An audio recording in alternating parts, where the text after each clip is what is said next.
Hey guys, once again welcome back to the beautiful world of medicinal chemistry. Medicinal chemistry में आप सबका स्वागत है।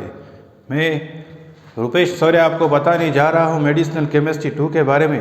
मैंने आपको यह भी बताया था कि मेडिसिनल केमिस्ट्री 2 में 5 पोर्शंस आते हैं, यानी कि in the form of units there are presence of 5 units.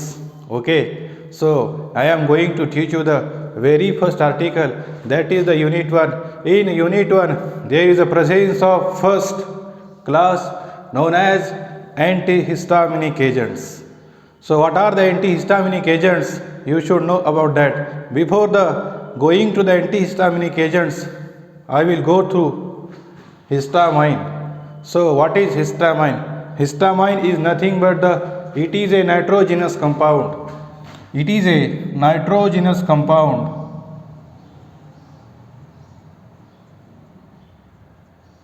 It is used in the processes such as the inflammatory process. It takes part in the inflammatory process. It also takes part in the local immune response.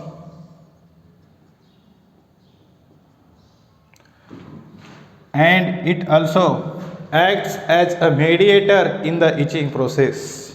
Mediator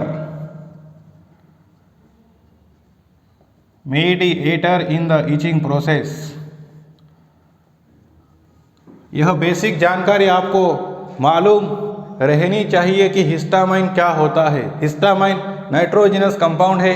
it is used in the inflammatory process. It is used in the local immune response. It is also acts as a mediator in the itching process. Okay, यह basic जानकारी आपको histamine की ज़रूरी है। Histamine कौन से substance से obtain किया गया है? Histamine is obtain from the histidine. Histidine, यह हिस्टीडीन जो है वो अल्फा अमाइनो एसिड भी आप इसको बोल सकते हैं। Histidine is used in the treatment of gout. यह भी जानकारी जानना ज़रूरी है। ओके, सो हिस्टीडीन से हिस्टामाइन ऑब्टेन किया है। हिस्टामाइन किधर प्रेजेंट रहता है हमारे बॉडी में? तो जो हिस्टामाइन जो है in the form of granules in the mast cell there is a presence of histamine. Suppose this is a mast cell. In a mast cell, there is a presence of granules. That granules is known as histamine. There is a presence of granules. That granules are known as histamines. अब आपके मन में और एक सवाल आता होगा कि मास्ट सेल किधर किधर प्रेजेंट है हमारे बॉडी में। तो यह भी मैं बता देता हूँ कि जो मास्ट सेल है वो हमारे बॉडी में, हमारी जो स्किन है, स्किन आपको पता ही होगा हमारी स्किन में रहता है। कौन रहता है? ये मास्ट सेल रहता है। उसके बाद में GI mucosa. GI mucosa means gastro intestinal mucosa. Gastro intestinal tract में जो म्यूकोजा रहता है उसको जीआई म्यूकोजा बोलता हो। उसके बाद में आता है लीवर और उसके बाद में लंग. कभी कभार एग्जाम में यह भी पूछ लिया जाता है कि यह जो मास्ट सेल है हमारे बॉडी में किस रीजन में नहीं पाया जाता। तो यह भी जानकारी बहुत ज़रूरी है। यह जो मास्ट सेल है वो अबसेंट है in our body in the region is known as, or the absence of particular mast cell in our body, the region is nothing but the brain. Brain में हिस्टामाइन यानी कि वो जो mast cell है वो नहीं रहता। उसके बाद में ग्रोइंग रीजन्स जो है उस रीजन में भी वो जो मास्ट सेल है वो नहीं रहता। और उसके बाद में आता है एपिडर्मिस.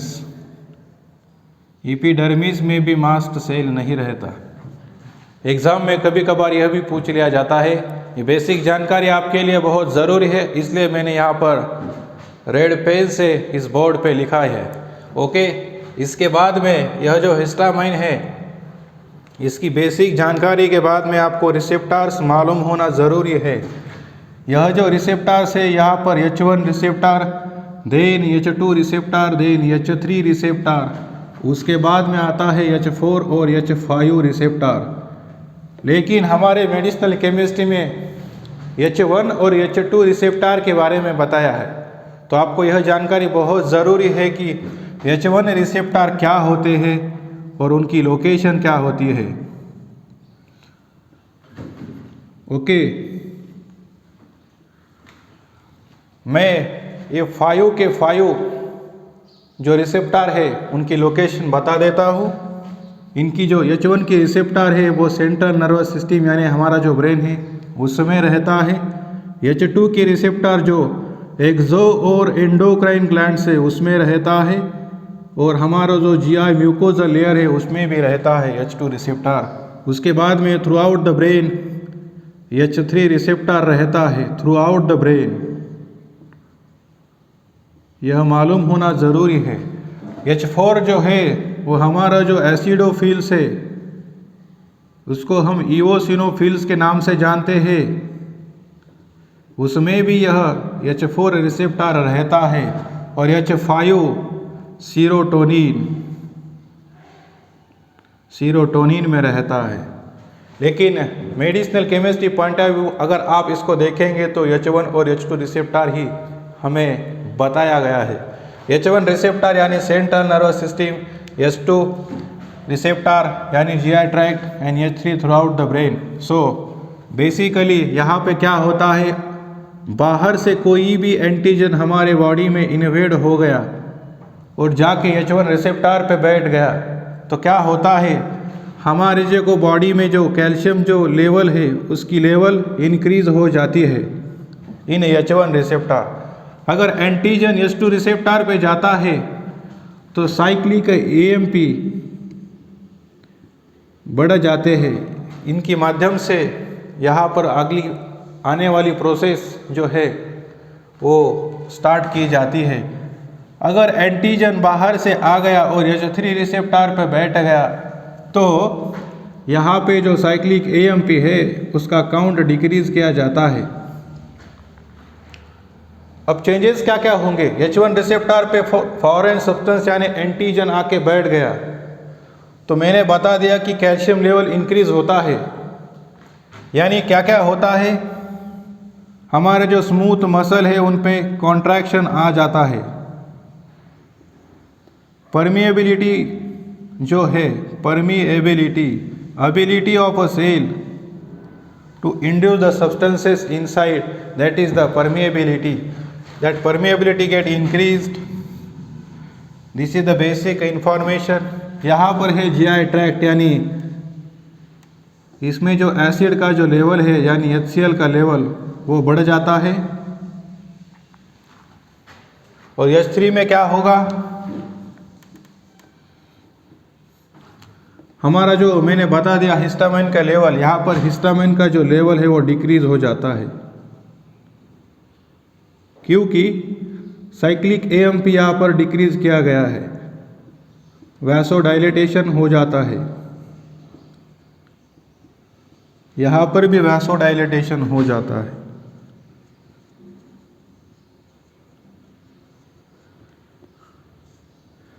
आप कंफ्यूज में हो गए कि आपको मेडिसिनल केमिस्ट्री पढ़ा रहा हूँ लेकिन मैं यहाँ पर कोलाजी बता रहा हूँ। ओके, सो कंफ्यूज की कोई बात नहीं है, यह बेसिक जानकारी जान लेना बहुत ज़रूरी है। इसके बाद में मैं आपको सिंथेसिस कैसा होता है according to the medicinal chemistry point of view आपको बताऊंगा। मैंने बता दिया कि हिस्टिडीन से हिस्टामाइन ऑब्टेन किया जाता है। हिस्टिडीन क्या है, अल्फा अमीनो एसिड है। ओके, स्ट्रक्चर कैसा होगा हिस्टिडीन का आपको पता है, नहीं पता तो मैं बता दूंगा। यह हिस्टिडीन का स्ट्रक्चर 5 कार्बन की एक जो रिंग है वह निकालो, इधर NH डालो, NH, इधर NH डालो।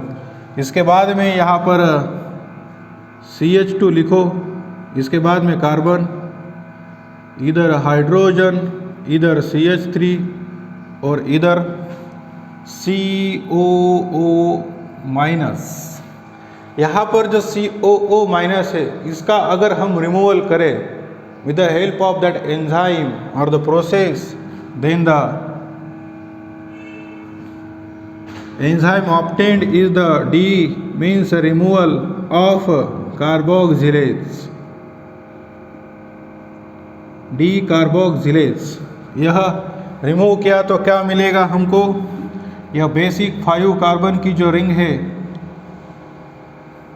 इसमें जो नाइट्रोजन रहता था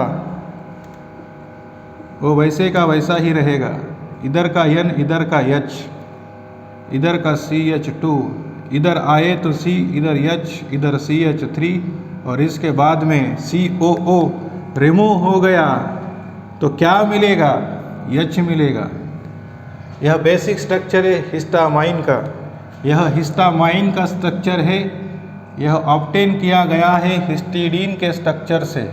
with the help of enzyme is known as D carboxylase.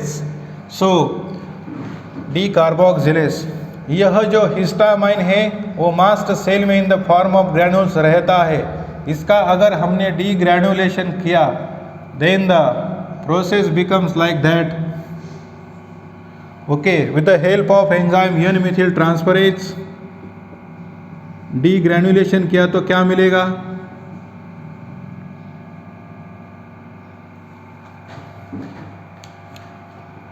और with the help of particularly N methyl हमको जो मिलने वाला स्ट्रक्चर है वह N मिथिल हिस्टामाइन का होगा। इस पे अगर हमने ऑक्सीडेशन किया with the help of enzyme oxidase तो हमको क्या मिलेगा? Mithil imidazole acetic acid. यह दो प्रोसेस है जिसके कारण डी ग्रैन्युलेशन किया तो अंदर का जो हिस्टामाइन है in the form of granules वह बाहर आ जाएगा with the help of enzyme N methyl transferase. Then N methyl histamine is obtained and again there is a conversion with the help of oxidation or the oxidase enzyme, then the structure becomes methyl imidazole acetic acid. Another is the way in which the enzyme is the diamine oxidase, then the structure becomes imidazole acetic acid. In the form of imidazole acetic acid and methyl imidazole acetic acid, degranulation of histamine takes place. Okay, with the help of typical enzymes. यह पहली process है और यह दूसरी process है। Enzyme कौन कौन से है एग्ज़ाम में कभी कभार कॉम्पिटिटिव एग्ज़ाम में पूछ लिया जाता है। आप यहाँ पर दिमाग में फिट कर सकते हैं।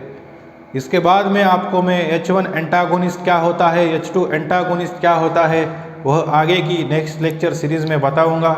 Till then bye.